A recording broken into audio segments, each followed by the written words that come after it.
Ja arriba el Nadal i a Viver Cernès hem creat 4 col·leccions perquè vosaltres a casa vostra podeu gaudir de diferents ambients. Llavors el que hem fet és crear 4 tipus de col·leccions perquè cada un pugui escollir quina és la que més se li adapta al seu entorn. Ara farem un breu recorregut amb aquests 4 espais perquè podeu gaudir i disfrutar amb la vostra família.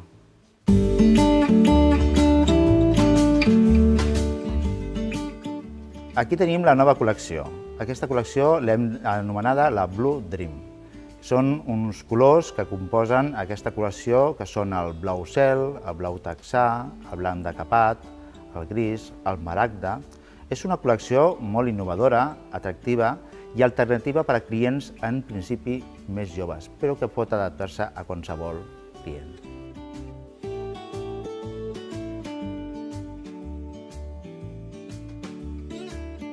Aquí us presento el barroc.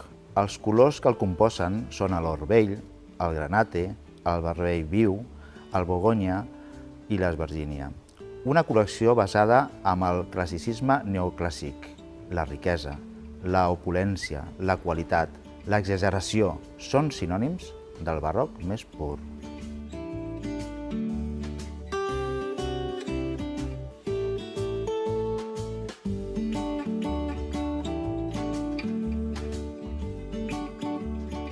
Aquesta col·lecció l'hem anomenada Elegance, per aquests colors que el composen, que són el negre, els cremes, l'or fi, el plata brillant, el coure.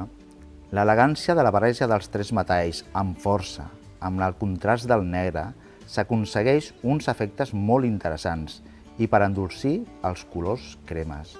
Tot una inspiració dels cabarets dels anys 1920.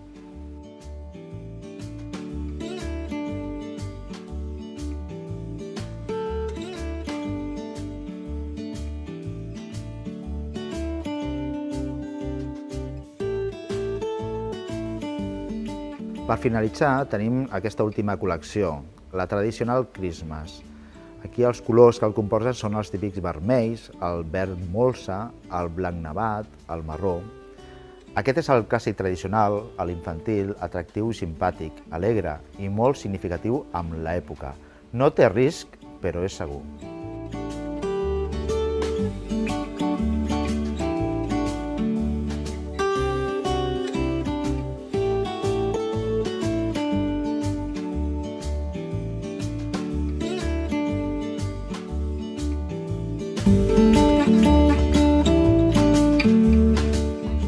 Ja s'apropa el Nadal i la planta més important és la poncètia, una planta clàssica i una planta que és la més demanada i la més comercialitzada per aquestes dates.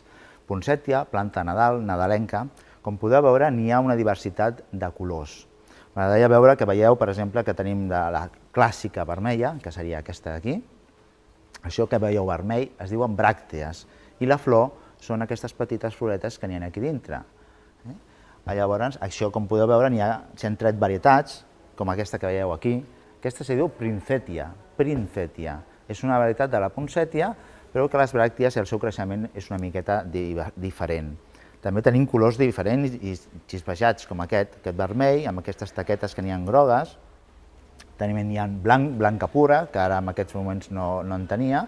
Aquestes tonalitats, amb les mateixes bràctees tenen colors diferents. O sigui, com podem veure, tenim diversitat de formes, tamanys i colors. Inclús petitones, aquestes són molt curioses, molt divertides. És una poncètia petitona que la podem posar a qualsevol lloc, a qualsevol espai, i que també ens funcionarà la mar de bé. I a més és un detall molt important, vull dir que queda molt maco i la podem utilitzar sense cap problema. Hem de pensar que la poncètia, la planta de Nadal, és una planta, diguéssim, que l'hem de tractar amb delicadesa. No podem agafar la poncètia i moure-la d'aquesta manera. O sigui, el que és el transport de la poncètia, no podem tractar-la, ja dic, com qualsevol planta, perquè les petites arrels que n'hi ha, si les movem d'aquesta manera a l'hora de transportar-la amb el cotxe o el que sigui, es poden trencar i llavors això pot perjudicar una mica la poncètia. Per això que hem de tractar-la amb delicadesa, això és molt important. És una planta que tot el que són, és sensible als extrems, massa fred, massa calor, massa temperatura, massa llum inclús, poca llum, o sigui, tot això de cop no li agrada, mora-la, és una planta que no li agrada que l'anem traslladant de lloc. Llavors t'ho dic perquè tot això, si ho teniu en compte, veureu que molts fracassos a vegades venen per aquí. Una altra cosa que també hem de tenir en compte, el tema de la claror. La claror, quan la tinguem a casa, l'hem de posar en un lloc amb llum, que tingui una llum suficient, que estigui bé. I no trasplantar-la. Una cosa també important és que a la poncètia, quan l'adquirim, quan la comprem, no la tenim que trasplantar, no cal, no és bo. Quant menys la remenem i la belluguem, millor. Llavors la posarem en un test decoratiu, la deixarem allà i ja està, i la deixarem i la cuidarem. Una altra cosa també a tenir en compte és que no és bo pulveritzar, o sigui, pulveritzar-les amb aigua, que a vegades hi ha el costum que, si a casa on te l'anem a posar fa molta calor, és un lloc que fa bastanta calor, o més de l'habitual, doncs la pulveritzem millor amb aigua. No, no ho hem de fer perquè provocarem brotitis a les bràctees i se'ns faran malbé. Què farem en aquest cas? Doncs, el més habitual que es fa quan necessitem qualsevol planta a l'hivern, que és quan la comprem aquesta planta, doncs per crear un microclima farem el típic plat que abans he comentat, posar un plat amb unes pedretes i aigua a la part de sota, però que mai tingui contacte el test, la part de baix, amb l'aigua, per això posem les pedretes. Aquest test més gran, que posaríem un tamanyet més gran, és el que per evaporació farà aquest petit microclima d'humitat. Amb això serà més que suficient per donar aquest grau d'humitat i trencar aquesta sequedat de la calefacció. Una altra cosa important és el tema de l'adob. Sí que n'hi ha un adob, que tenim un adob de poncèties específic, que això ajudarà a que després us explicaré com fer viure-la per l'any que ve i perquè se'ns torni vermella. Això ho veurem després.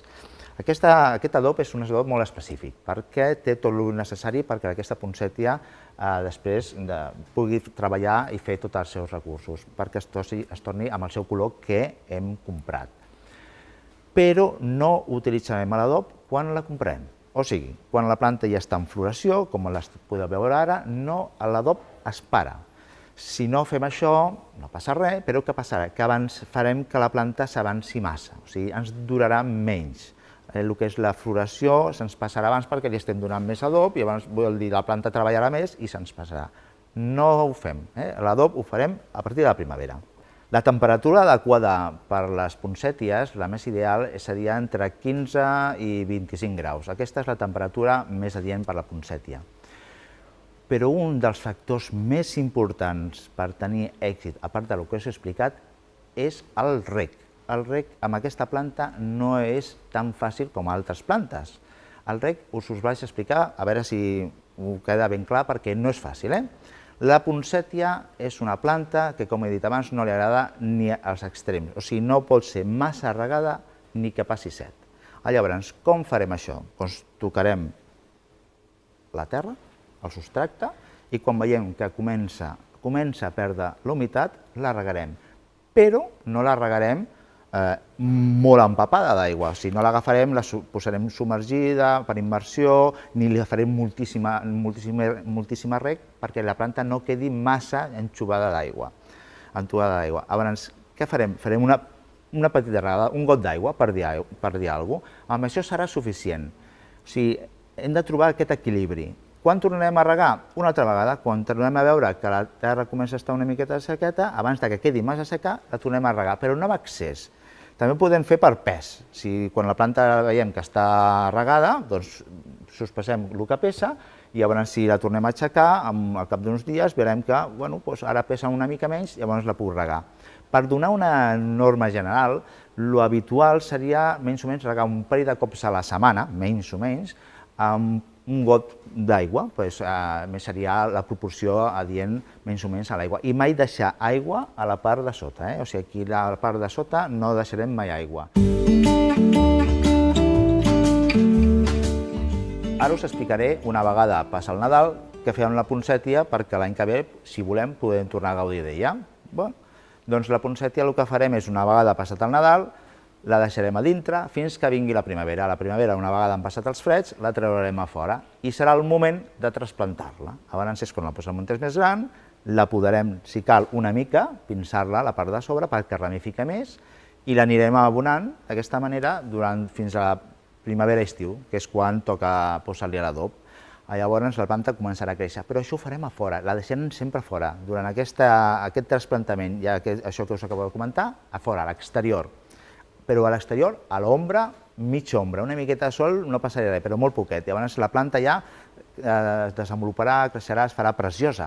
Però ve ara la típica pregunta de sempre. Bueno, i com faig que se'n torni vermella? Vermella o el color que hem adquirit? Doncs només la poncètia de si sola es posa vermella sola, o es posa del color sola i ho fa de la següent manera. Ella mateixa capta quan els dies es fan més curts, o sigui, funciona per fotoperíode.